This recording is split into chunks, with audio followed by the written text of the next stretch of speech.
Sales leaders, be honest, does the idea of being more effective and do less work sound appealing? Of course it does. Well, Michael Bungay Stanier, in his book, The Coaching Habit, has the question that does both.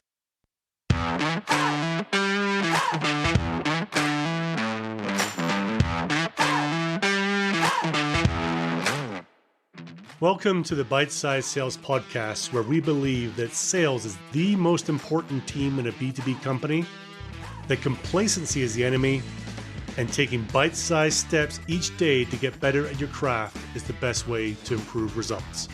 I am your host, Andrew Monahan, and I'm using my 26 years of experience in B2B sales to bring you small, actionable ideas every day to help you get better.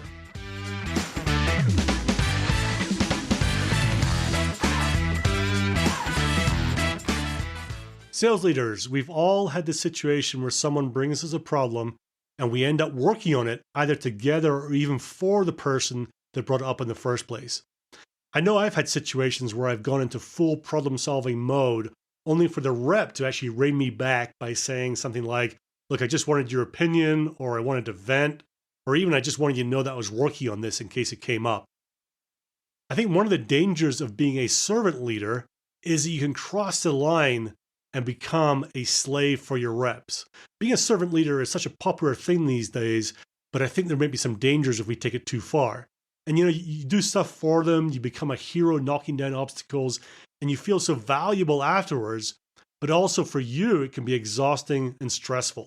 If it happens again and again, it can snowball, and the effects it has on you will only get worse.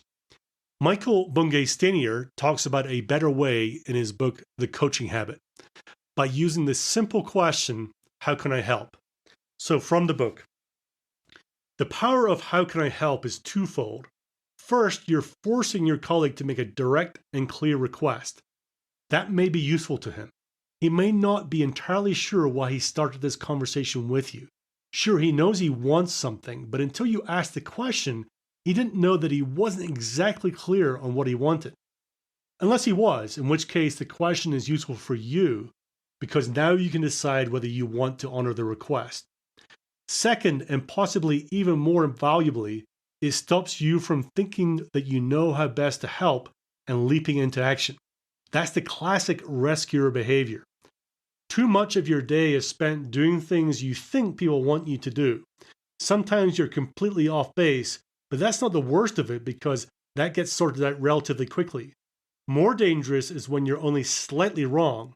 That's when you find yourself kind of doing what they want, but not enough so it's really useful, and not so wrong that someone tells you to stop. The more direct version of how can I help is what do you want from me? It strips the conversation down to understanding the essential exchange. What do you want? What do I want? And now, what should we do about that? But be careful. You can likely guess that how what do you want from me lands will depend in no small part on the tone of voice in which it's asked. If you're in persecutor mode, it might come across as aggressive, in victim mode as whiny, and in rescuer mode as smothering. A way to soften this question, as with all questions, is to use the phrase out of curiosity. What that does is shift the question from perhaps coming across as an inquisition to being a more noble inquiry. Other phrases that can have a similar softening effect on the question being asked are, just so I know, or to help me understand better, or even to make sure that I'm clear. So this is really powerful. Listening to what the author was saying there, this simple question can really open up an understanding that wasn't there before. It will stop you from doing unnecessary actions. It will stop you from making assumptions about what's needed from you. It makes for a less stressful environment, and it also, for your rep, helps them be empowered and more confident in what they're doing. So if this resonates with you, my ask is when you are listening to one of your reps talking about an issue, instead of jumping into full problem-solving mode with them, simply ask them, out of curiosity, what help do you want from me?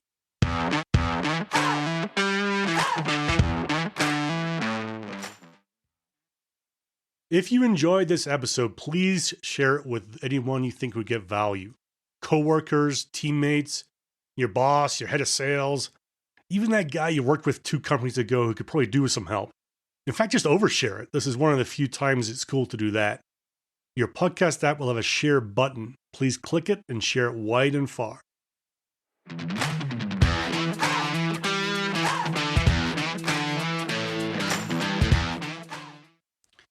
If you want to get the book mentioned in this episode for free, simply go to bitesizesales.com/free book. If you sign up on that page for unstoppable.do, we'll send you your book on us. Unstoppable gives you habit-forming action notes on great sales books such as Spin Selling, Never Split the Difference, New Sales Simplified, The Challenger Sale, and many more.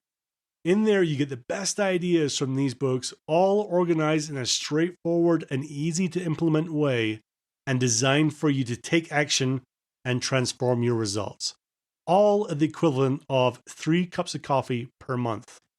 Start now and get your free book by going to bitesizesales.com/free book.